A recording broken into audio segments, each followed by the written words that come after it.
Hey guys. Hey Welcome. guys. Welcome to this week's episode of the 13th Floor Podcast. I'm Cece. I'm Alex. I'm James. And it's our holiday episode. As they say in jolly old England, Happy Crimbo. Is that what they say? I think so. I think so. Over here in the States, we say Merry Christmas. If not, you just insulted an entire nation. Yeah, I'm so sorry if that is not a good thing to say. I don't even know. I probably should have looked that up before. Nah, it's better this way. James, how you been? Been good. I actually do think that there's I think it's like a British comedy song called Proper Crimbo. So, yeah, I think you're accurate. Okay, that makes me feel all right. There you go. Makes me feel better. Thank you for putting my heart at ease, James. Yeah. So, I got a pumpkin keychain for Christmas. Ooh. And I showed it to everybody on our Instagram. Nice. And to be clear, this pumpkin keychain, it's not a pumpkin like in the jack-o'-lantern sense. It's a horrifying creature. That's a Goldilocks tarantula. Yeah. How's Pumpkin been?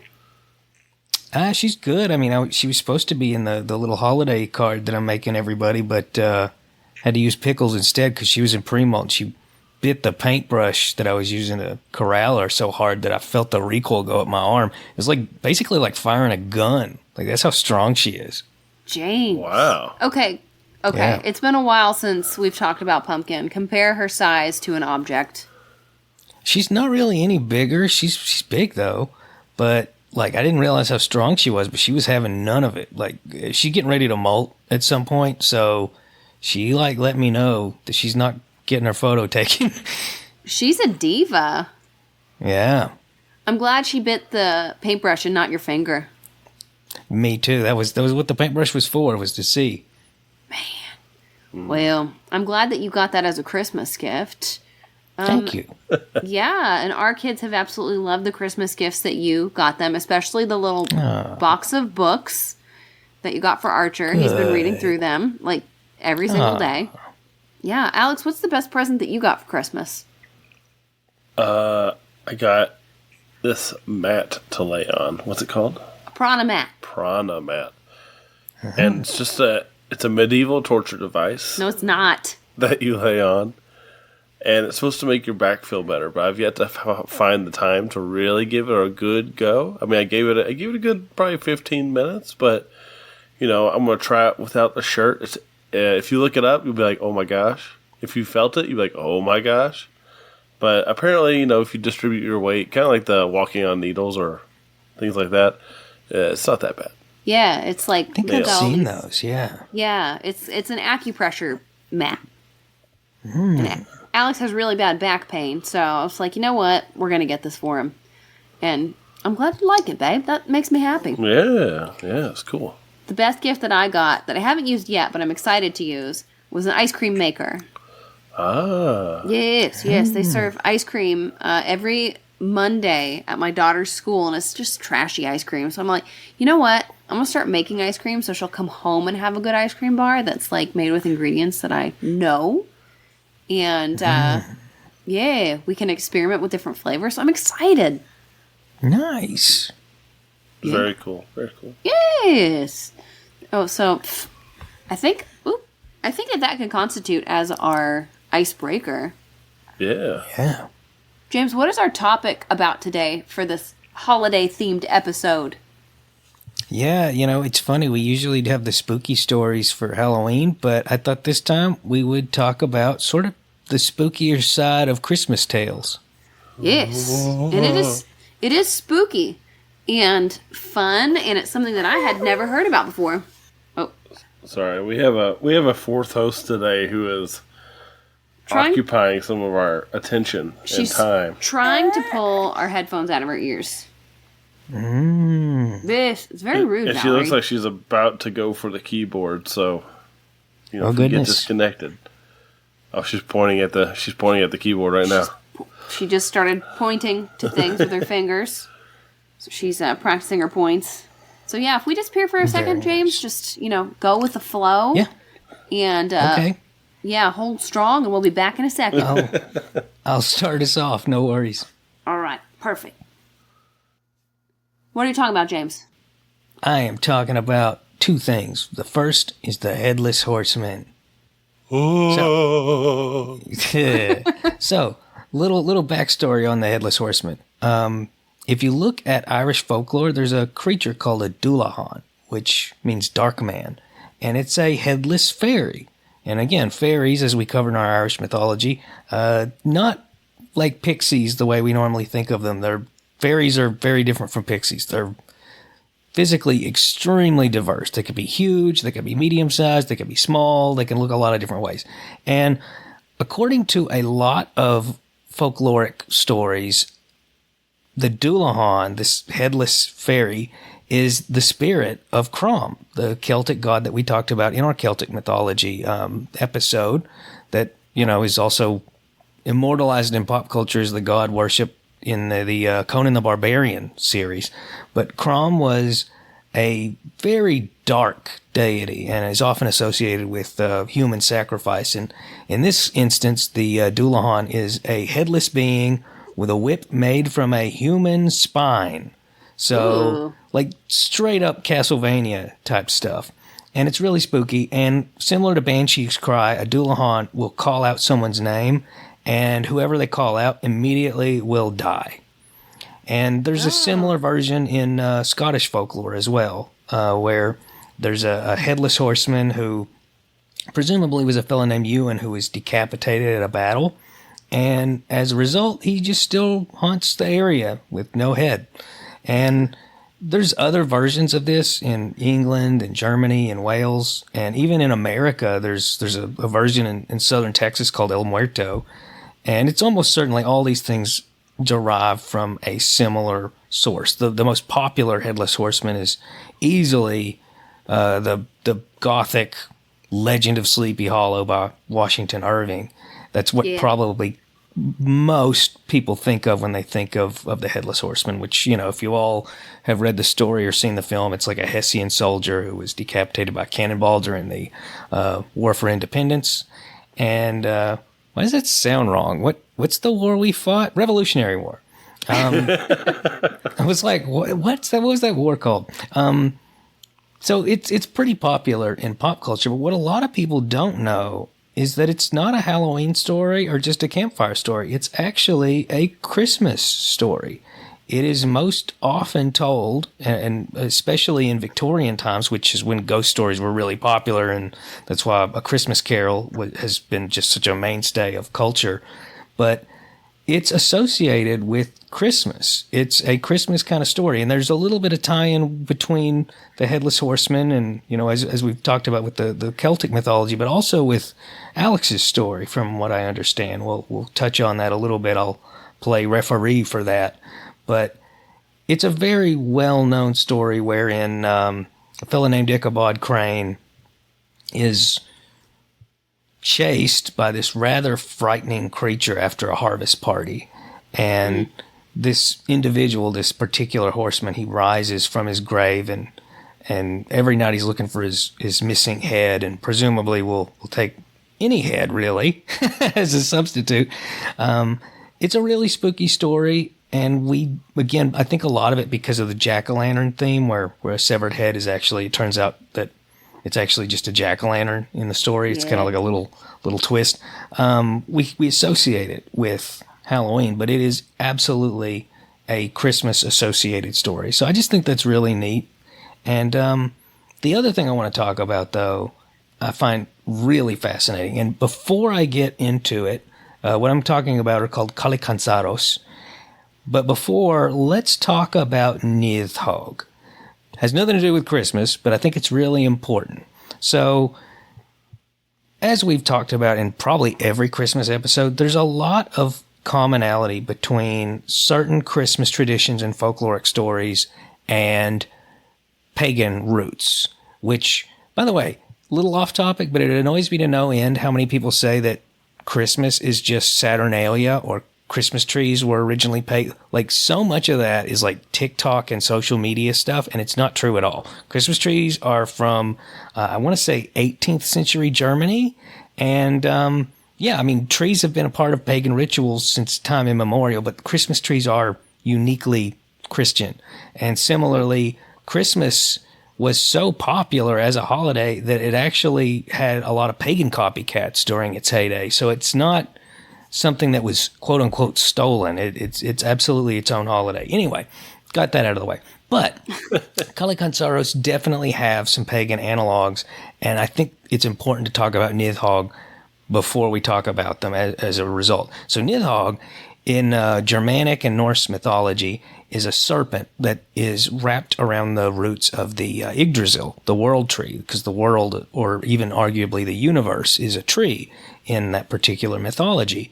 And what this snake, this serpent, does is it envenomates the roots and destroys the roots. And ultimately, when it succeeds at destroying the roots of the Yggdrasil, it will be one of the many things that will usher in Ragnarok, the sort of apocalypse in Germanic paganism. The reason I point that out is because Kalikansaros, even though they're associated with Christmas, clearly have some sort of analog to Nidhogg, because similarly, these things, which it's Greek for beautiful centaur, they don't look like centaurs, by the way. They look kind of like little weird emaciated Krampuses. They kind of look like if Krampus and Gollum from The Lord of the Rings had a baby. They're really spooky, gremlin-like little critters. But what's important about them is that they live underground all year long, sawing at the trunk of the tree that holds the earth to make it collapse. So they're trying to destroy the world. That sounds very similar to Nidhogg. Yeah.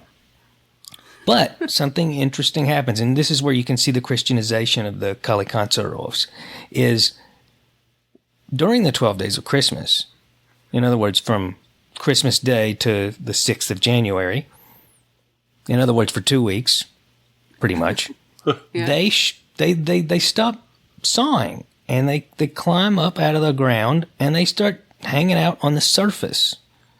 And that's an unusual thing in and of itself. But what's really cool about that is while they're up on the surface doing like really wild things, more on that in a minute, the world tree rejuvenates. So it's actually a good thing that they show up around Christmas to, do annoying and sometimes harmful things, because it's actually, every time they do that for those 12 days, they pretty much keep the world from ending because they're actively trying to make it end. So I think that's kind of interesting. One really weird thing about them, again, they're very goat-like, very, not centaur, even though that's in the name, fawn-like. I don't know if you guys have seen fawns like Pan, but they have goat legs. They smell really bad. They have most of them are depicted as male and having really big genitals. So there's something goat-like about them. They even stink like male goats. Just really weird looking. Their tongues hang out of their heads, very similar to Krampus. They're just really freaky. They look like little demonic troll things. They're also mostly blind. They speak with a lisp. And they like to eat frogs and worms and other little creatures. This sounds very much like a real animal, especially them being blind because they live underground. Like, it makes total sense. But they're nocturnal. And in fact, in some Eastern European countries, they're associated with Greece and Albania and such places. They're sometimes associated with vampires. But what they do during the night, and they're set loose, they just sort of go around and cause problems for people. And the biggest scary thing that they do is if a child is born during the 12 days of Christmas, they're often cursed by these things to become a Kalikansaros. And so there's all these weird methods to prevent that. One, singe the child's toenails, which to me also echoes back to Germanic paganism, where you want to cut your finger and toenails because otherwise it could be turned into the ship that will also help usher in Ragnarok. But also, this goes straight up with the whole vampire myth, wrapping tresses of garlic around the baby. That'll prevent them from transforming into a Kalikansaros. What if you don't have any garlic? Oh, well, I mean, Yeah. you don't really have to worry about Turtles. it because it's not during the 12 days of Christmas, so you guys Yeah. are good. Yeah, our kids But- were born just before then. Yeah, exactly. But what's really freaky about them, again, different stories. Bulgarian stories are different from Albanian and whatnot. But in some of these stories, they carried chains, and in some stories they're actually undead corpses originally. So again, vampire-like. But what really freaks me out about them is that they have like this deadly breath. So that there's like this venomous Cece breath has that to in the them, morning. What are you talking about? Venomous breath, deadly breath. Oh, speak for yourself, dude. Oh, goodness. One thing that they're also very well known for is they like to punish and torment people who commit adultery. So what happens, like, say somebody sneaks out in the middle of the night to go to a brothel, the Cariconsolos will hang out on top of the door frame and jump on their back and start whipping them, very Krampus-like kind of fashion. So, Wow. yeah, they're even though they're kind of associated with being evil, they like to punish people who, do wrong deeds or whatever you want to phrase it. And They're trying to end the world, but they're trying to end the hey. world. They punish people who visit brothels, especially during the Christmas season when they're out and about. But yeah, really freaky stuff. And if they're found outside or during the day, usually what would happen is they'll try to jump on somebody's back and be carried back to some dark place where they could hide. And in doing so, they'll actually torment somebody until they take them to where they want to hide from the sun. And in some stories, they'll turn to stone, very troll-like.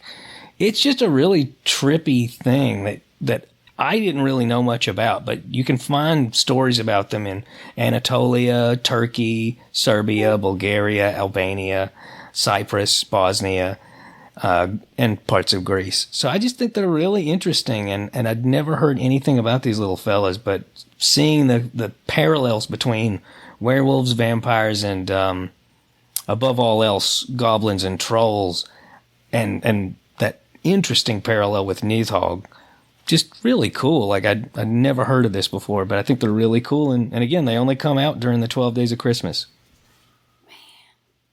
I've never heard of them before either. But it makes me think of that movie that you watched. Oh, it's called Krampus. That movie. It is called Krampus. With all the little creatures. Yeah. Yeah, that was a freaky movie. It was a good one. Well, cool, James. Alex, you're talking about a Green Knight? Yeah, no, this isn't technically a Christmas story, even though it has events that occur Yeah. during Christmas. But but the original story doesn't really make any explicit references to Christmas. But if you look at the timeline, there's 2 Christmases that events had, or some things will take place on it, but it's not explicit.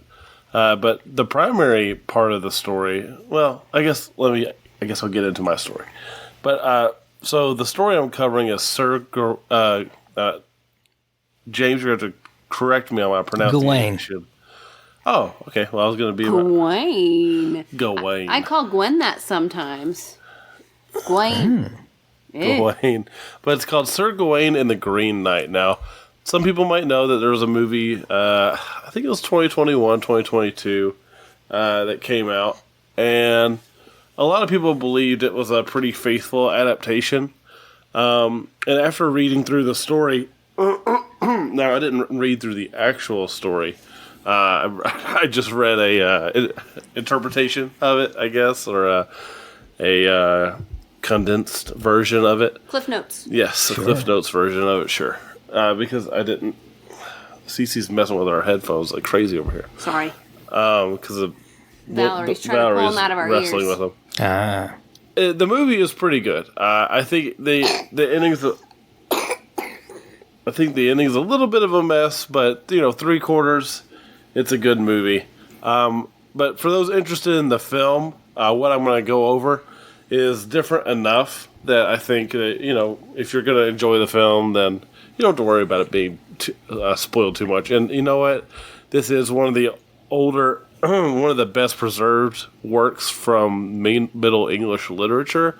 So you've had your chance, I think, to read this story. So, but unsurprisingly, coming from this time period also means that the story has a backdrop of King Arthur and his court. King Arthur. Yeah. How Christmassy.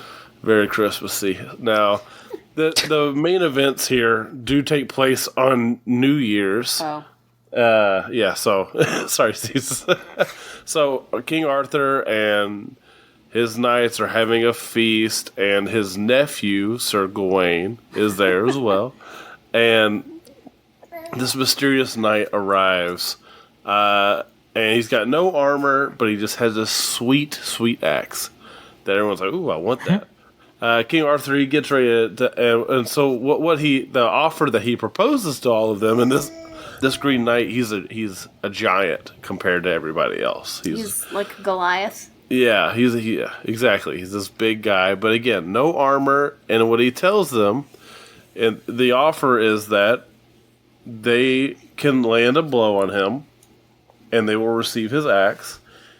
But the key is that 1 year and 1 day later, he will return the blow. And he'll kill him? Well, it depends on what the blow is. Oh. You could land a soft blow on him. Give a little tap. Give him a little tap, and a year and a day later, he'll give you that exact tap back. Wow. Sir Gawain accepts the challenge and lops off the Green Knight's head with one move. That sounds familiar, James. And so the knight, the Green Knight, bends over and picks up his head. And then it continues to talk and essentially says that I'll see you in a year and a day. Oh my gosh. Yeah. What did Gawain think? He's a little scared, but they brush it off at the time, and they tried they tried to keep Lady Guinevere calm, and so they played it off like it was a lighthearted thing. Everybody loved the axe. They hung it up. They celebrated. It was so cool. But then, as the year gets closer and as the time to meet up, Sir Gawain has to go meet at the green. Oh, what's it called? It's not the Green Chapel, is it? Oh, it is the Green Chapel. Okay. He has to go meet him at the Green Chapel. So he goes on a journey. A bunch of stuff happens, but no, we're not really told about any of it. And then he shows up at a castle that's not far from the Green Chapel, where the Green Knight waits to, lop off the guy's head. Give a little payback. That's you know what I'm bold to chop off someone's head like that. Yeah, it is. It is. He didn't have to do that, and he did. So, Gawain, he finds refuge at this castle, and there's this lord there, Bertolacca de Houtdesert. It doesn't get any better than that. So they. So they're there. The Lord allows him to stay there. He's like, hey, just so you know, the Green Chapel, it's really close by. Why don't you just hang out here until it's time? And so they hang out there. They agree to, whenever someone goes and hunts for a meal, their spoils they give to the other person. Okay. So if Sir Gawain goes out, he gives the deer he killed to the Lord. If the Lord goes out, he gives his meal to Sir Gawain. Now, while the Lord is out doing his share of things, his wife tries to make a pass at Sir Gawain. So she's trying to get a little smoochy with him. And each time this happens 3 times. He brushes her off all 3 times and only allows for a kiss. Those little creatures that James was talking about a minute ago would not have been pleased. Exactly. So, it's a bit of a test of morality and chivalry. And so he does the right thing and only allows for a kiss. Now, what she offers him after the 3rd rejection is a green girdle, and this girdle will allow him to not have any, not suffer any pain or damage. Wow. He can't get hurt while he wears it.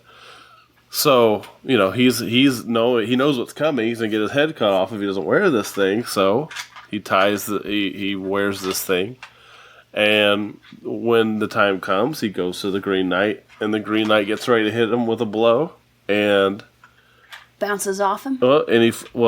he flinches. Oh. And, the Green Knight mocks him a little bit, like, come on, be a man. Yeah. Take your punishment. And then he gets ready to do it again. And the same thing happens, and then the third time, he just barely nicks him on the back of the neck. Wow, that green girdle. And he looks up and and the Green Knight essentially tells him, the only reason you even got a nick was because of the cowardice of of wearing the green girdle. Wow. But they essentially become not friends, but he says that that's okay. He's passed the test because he still had the bravery and show up. And he did all the things. And then it's also revealed that the Green Knight is actually his father. The Green Knight is actually the lord that he stayed with, and the woman that was trying to seduce him was Morgan Le Fay. What a name. Arthur's half sister. She's Oh my gosh. she's usually a bad dude or a bad lady, right? Absolutely, yeah. And so her plan was actually to embarrass all the knights and all this with the Green Knight, and in having such a overall chivalrous and moral journey that the only thing he left with was a nick and a little bit of shame at wearing the girdle. But overall, he had enough bravery and integrity that the Green Knight and him leave on good terms. He lucked out, man. Yeah, and so he journeys back, and he wears the girdle as a sign of his shame to let everybody know, I kind of cheated. I was afraid. And King Arthur and them celebrated him, and so afterwards, they all decided to wear a green girdle in honor of his journey. Wow. Absolutely.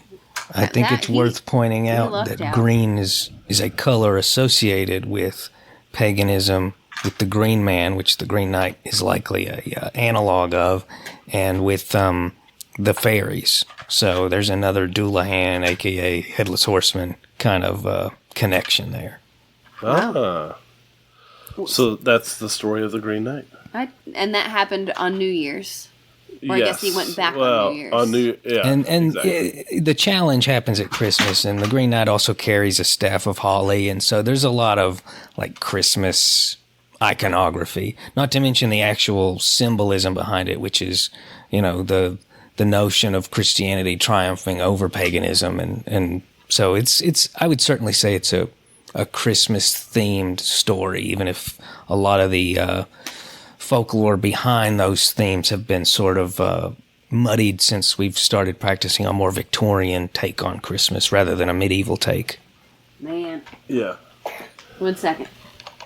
Oh, sure. I have to pass off my child to my husband so that he can hold her while I tell y'all the story of the Mistletoe Bride.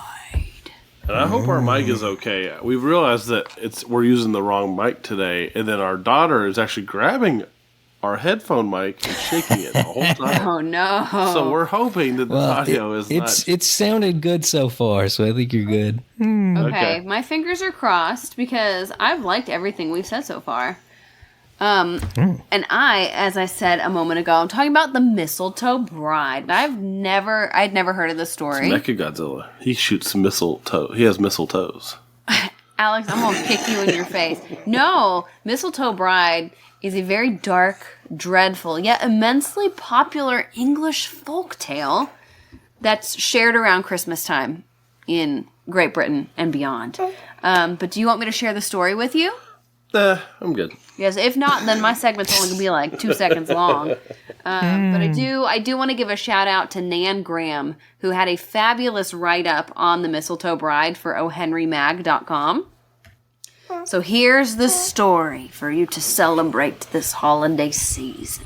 So many moons ago, there was a happy couple living in a beautiful mansion estate, and they decided, we're going to get married on Christmas Eve. And so the bride, close your eyes, you can picture her. She's impeccably dressed. I picture her in this billowy Victorian wedding gown, and she has this long veil, and a little ring of mistletoe sits atop her beautiful head. And it's very holly, it's very jolly. She's ready to go. So they have their wedding. They're all celebrating together with their friends and family, and they decide to play hide and seek. Sounds like a fun holiday story, right? Sounds like a fun holiday. Sorry, Alex is... Valerie's trying to take her temperature by putting her ear thermometer up her nose, and so I was distracted. No, so anyways, they decide to have a fun game of hide and go seek. So everybody goes and hides. The groom is supposed to be searching. So the bride is like, I'm going to win this game because I'm very competitive, and I am going to hide somewhere that he is going to take him forever to find me. And unfortunately, that literally happens. Oh, no. Yes. So everybody goes, they hide, and the bride's like, I'm going to go up in the attic where there is this, and she goes up there, and there is this big, heavy oak trunk. And she's like, I'm going to hide inside here. It's going to take him forever to find me. So she climbs in, she pulls all of her beautiful wedding gown in. So she slowly lowers the lid, and she hears a terrible sound. Oh. It locks. Oh, no. Yes, it locks. Bum, Trapped bum, like a bum, rat. bum. Yeah, so everybody's looking for the bride. They're like, where is she? Where is she? And they cannot find her. Oh. And so they're like, she must have left. Like, she must have left the house. So maybe she, abandoned the groom. Who knows? Thought they were happy. Maybe not. Oh. So they keep looking. And the next day, they still can't find her. And the day after that, they can't find her. Oh, no. Days turn to weeks. Weeks turn to months. Oh, months turn to years. Skeleton. Yeah, they still can't find her. The groom is eventually like, all right, I got to hightail it. I can't stay here anymore. The house either goes abandoned or somebody else buys it. Anyways, house years later under renovations, and somebody goes up into the attic, and they find the trunk, and they open it, and inside is the bride. Oh. Skeletons, but her dress remains beautiful. Oh, wow. Maybe a little dusty. And she still has the mistletoe on her head. And she's holding a little sprig of mistletoe, like, oh. So, yeah. That's the story of the mistletoe bride. She should have screamed a little bit. Dark and it's scary. I bet you she was screaming, but maybe the trunk was just so big and thick that nobody could hear her. Yeah. You would have heard me jumping around in that thing. Oh, yeah. Well, she's... You sound like one of those overconfident kids that hides in an old refrigerator and they never find them. Yes. Well, this is basically the Victorian version of that story. And this story's been around for a very long time, but it was made most popular in 1895 by a guy named Thomas Hardy. He wrote a poem called The Mistletoe Bride. Yeah, Tom Hardy. But his version is the one that I just shared with you moments ago. It's the most popular version. But there are also older versions. There's a version called Ginerva, which I don't like that name. That name gives me the heebie-jeebies. I don't like the Samuel poem, Rogers. frankly. Oh, Yeah. take that, Samuel Rogers. It's in a book called Italy from 1822, and James has apparently read it, which does not surprise me one bit. Named Ginerva. And then there's also a song called The Mistletoe Bough, B-O-U-G-H, by T.H. Bailey and Sir Henry Bishop. And then here's another thing that I thought was very interesting, and this is what I read online, so. It's apparently shared in an Alfred Hitchcock movie from 1948 called Rope. And some guy in the movie says, here's my favorite story. And then he tells the story of the Mistletoe Bride. Oh. Yeah. So I need to watch that movie, but I don't know. I thought that it was very, very interesting. And apparently the story is depicted in a lot of artwork. The person that I sourced at the very beginning, Nan Graham, talked about how she walked into an antique shop and saw a huge painting up on the wall that was basically the bride climbing into the oak trunk. Oh. And then there are also a lot of people in Samuel Rogers' version, which again, James has read. He basically says that he believes the story is founded on fact, but when it happened and where it happened is kind of unknown. And there are a lot of castles or mansions in Great Britain that claim to be the house where the Mistletoe Bride actually happened. Goodness only knows. I don't know. James does. Valerie doesn't know. Yeah.